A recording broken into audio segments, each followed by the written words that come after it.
Yesterday, I reported on the efforts of the technocratic elite to force on people the most heinous of all ideas that the global elite have invented yet. The proposal that the state control the most intimate details of your lives through the control of human reproduction or population control. That argument has been long since debunked as having no basis in reality, yet the technocrats continue to argue for population control in the name of the climate dogma that is all the rage among the political elite. And it is a dogma, but not one that makes much sense unless you understand just how long the global elite have been pushing this on the entire human race. So today I'm going to present to you the next part in my Promise series on sustainable development, which will look at the origins of the concept and will include how the Catholic Church got involved in this mess in the first place. As you'll see shortly, the involvement of the Church in this area goes back much further in recent history than the present pontificate, with origins in the days immediately following the Second Vatican Council, and every pope since then has been involved in this to some degree. Most of you won't be surprised by that, I'm sure. Our story begins briefly in the 19th century, in Prussia, where the modern bureaucratic state was born. Bismarck's government famously developed the idea that most social problems were simply managerial problems, and that the state can solve any problem by hiring skilled bureaucrats to oversee the issue through official mechanisms of the state. If this sounds familiar from education, well, it shouldn't be that surprising. I'll be covering the collapse of Catholic education at some point in the future as well, and we'll revisit this topic at that point. But yeah, this sounds like the dream of most American politicians today. But where do you think they got the idea from? In Prussia, the concept of sustainable development, which that's not what they called it, but it does come from there, first took root in its management of the national forest systems, which sought to control fires and preserve for recreational use the forests of the country. That doesn't really sound like much of a problem to most people. And this idea would take root in Germany after the collapse of Prussia, and got exported around the Western world, including to the United States. There were numerous activists in the U.S. and abroad at the time who fell into two camps. The first were the technocrats, and the second were the kind of people who had a sort of religious understanding of the land and the impact it could have on people. A number of these were strange sorts of Christians. The argument in the 19th century was set against the backdrop of the Industrial Revolution and the extreme examples of pollution that were becoming more and more commonplace, with rivers and coastlines becoming so polluted that they became dangerous. Some figures in the U.S. who contributed to this were men like Ralph Waldo Emerson and numerous others. Add to this backdrop the westward expansion of the U.S. and the extermination of wildlife populations in the process, like the buffalo and in some places the beaver, and the stage was set for the development of the National Park Service, which happened under the presidency of Teddy Roosevelt for the explicit purpose of protecting wildlife and preserving nature. And that was the status quo for some time. Given that 2 world wars and a Great Depression punctuated the first half of the 20th century, it's understandable that this area of policy and control did not gain much momentum. That began to change in the 1960s. Here we saw the burgeoning environmental movement taking shape, due to events like the Love Canal fires, concerns over DDT, and Rachel Carson's famous book, Silent Spring. This is often the period that is credited with the birth of the modern environmental movement. By the end of the decade, Richard Nixon would establish the Environmental Protection Agency, thus giving us the managerial solution to the environmental problem. But still, population control wasn't the main agenda.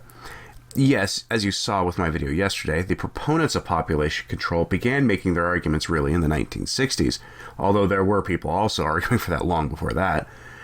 But in the 1960s, we were having arguments for capping and reducing human population to levels not seen on Earth since quite literally the time of our blessed Lord Jesus Christ.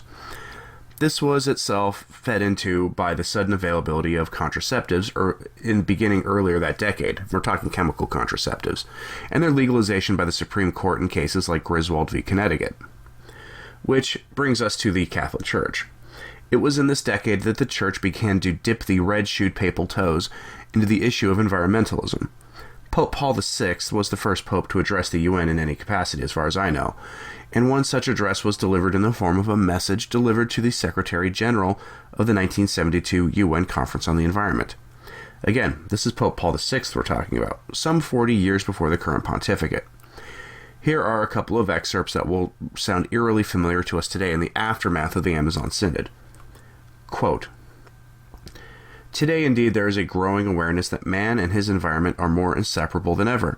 The environment essentially conditions man's life and development, while man, in his turn, perfects and ennobles his environment through his presence, work, and contemplation.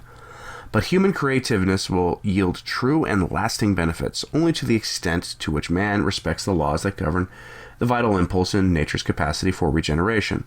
Both are united, therefore, and share a common temporal future. So man is warned of the necessity of replacing the unchecked advance of material progress, often blind and turbulent, with newfound respect for the biosphere of his global domain, which, to quote the fine motto of the conference, has become One Earth. End quote. Here we see the first real statement of the environment and man's relationship with the created world, and it was given to the United Nations by a Roman pontiff. And I don't have a problem with most of what he said there, although that One Earth stuff does sort of give me chills. But here's a second excerpt from that same message. It's a little longer. Quote, "Interdependence must now be met by joint responsibility. Common destiny by solidarity. This will not be done by resorting to facile solutions. Just as the demographic problem is not solved by unduly limiting access to life, so the problem of the environment cannot be tackled with technical measures alone. The latter are indispensable. It is true, and your conference will have to study them and propose means to rectify the situation. It is only too clear, for example, that industry being one of the main causes of pollution, it is absolutely necessary for the industrial operators to perfect their methods and find the means, as far as possible without harming production, to reduce, if not eliminate completely, the cause of pollution. In this task of purification, it is clear, too, that chemical research workers will play an important role, and that great hope is placed in their professional capacities. But all technical measures would remain ineffectual if they were not accompanied by an awareness of the necessity for radical change in mentality. All are called to clear-sightedness and courage. Will our civilization, tempted to increase its marvelous achievements by despotic domination of the human environment, discover in time the way to control its material growth, to use Earth's food with wise moderation, and to cultivate real poverty of spirit in order to carry out urgent and indispensable reconversions? We would like to think so.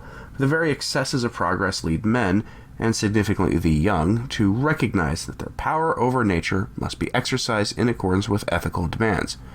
The saturation caused in some people by a life that is too easy, and the growing awareness in a large number of the solidarity that links mankind, thus contribute to restoring the respectful attitude on which men's relationship with his environment is essentially based. How can we fail to recall here the imperishable example of St. Francis of Assisi, and to mention the great Christian contemplative orders, which offer the testimony of an inner harmony achieved in the framework of trusting communion with the rhythms and laws of nature." End quote. Again, that all sounds pretty familiar, doesn't it? Although this is definitely much more moderate than the things we hear today. Paul VI made his first environmental references in his encyclical Populorum Progressio, which is often considered the first Catholic social teaching encyclical of the conciliar era. It is a truly strange encyclical, as it advocates for far greater technical solutions to social problems than any encyclical had before. Previous entries in Catholic social teaching emphasized the need for private property to be in the hands of as many people as possible, and the strengthening of guilds and the dangers of unbridled materialism, all of which are anti-technocratic solutions. They're very decentralizing in their nature, which is why they're not socialism. But Populorum Progressio addressed not only the issues of its day, but also embraced some of the secular mechanisms for solving problems. The powers that be must have seen this as an endorsement of sorts for their program. The backdrop to this was the groundbreaking book written by the Club of Rome called The Limits to Growth.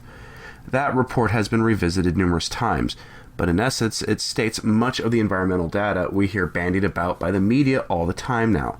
Sea levels are rising, 75% of the world's fisheries are being exploited beyond their capacity to recover, degradation of soil, and the links that environmental technocrats always make between extreme poverty and environmental destruction are made here as well. This report was drafted by the Club of Rome, a secular organization that has often been linked with strange power plays that are often the stuff of hypotheses about elite schemes to rule the lives of normal people. To be clear, though, this document does help lay the groundwork for the documents that would follow, including the famous book Our Common Future, a book released in the mid-1980s based on the work of the United Nations. This can be considered the sacred text of the early environmental technocratic movement. I have a copy of both the Club of Rome's report and Our Common Future in my library, and I recommend anyone who is interested go on Amazon and buy a copy of either of those books. Our Common Future lays out the entire program as it has been promoted since the 1980s. That book, in technical circles called the Brundtland Report, provides the definition of sustainable development most commonly used by technocrats and even church officials today. And that definition is this: development that meets the needs of the present without compromising the ability of future generations to meet their own needs. It is a deceptively simple definition, but as I stated in part 1 of this series before the Synod, no one really knows what the needs of future generations are, aside from clean water, clean air, and vibrant croplands and the like. But a later definition in the same book gives the program away. Quote, "In essence, sustainable development is a process of change in which the exploitation of resources, the direction of investments, the orientation of technological development, and institutional change are all in harmony and enhance both current and future potential to meet human needs and aspirations." End quote. Well, how do we do things in harmony? By direction of the state. There really is no other option for these people. And how do we do this on a global or planetary level? Do you get the picture yet? 5 years after this document was released, the famous Earth Summit in Rio happened, where leaders from around the world met and pledged to address the climate crisis and to adopt the sustainable development goals that were starting to come out of the UN. That meeting didn't exactly go well, with accusations of human rights abuses being leveled against the host country. That host country was, again, Brazil. Again, funny how this stuff comes full circle. But I want to address something here in closing. A secular article I found makes the striking observation that the aforementioned quotes about sustainable development and equity are eerily similar to what Francis wrote in Laudato Si, specifically about how environmental degradation and inequality go hand in hand. That language is all over Francis's famous encyclical, and it is at the heart of the technocratic movement for control of the environment, and it is fully embraced by Laudato Si, which is even more technocratic than previous conciliar encyclicals had been. But environmental control isn't the main thrust of the movement. Population control is, through the spread of what we call around here Moloch worship. Tied to the Sustainable Development Goals are the stated goals for spreading what these people call gender equality, which typically isn't just voting rights for women or the ability for women to make decisions about employment and to be treated in the same place as their male counterparts, and other areas generally considered central to liberty. The maniacs mean that population control measures such as medical Moloch worship must be spread by the Western countries to the poorer developing countries. If you've noticed that there is a certain irony to this, you're not alone. On the one hand, these are the same people who often decry the colonialism of the Western countries, while on the other hand, they themselves use the UN and governments of the West to ideologically colonize these same countries. And they do it in the most evil way imaginable, by forcing the governments of those host countries to adopt policies that result in the deaths of countless defenseless people. It's truly astonishing in its scope. But that's enough for now, I think. Sustainable development is a huge topic, and one that the church has been involved in. I'll continue to go over this material in the future so you can understand just what it is that the church has been promoting for 50 years now, but especially with renewed vigor in the past decade. Prior to the past decade, it hadn't really been that much of a focus of the church. But what do you think of all this? I'm genuinely curious. For those who want to read the documents, I have sources on the Sources blog as usual, which is linked in the description of this podcast. Thank you for listening. I'm Anthony Stine. Ave Maria.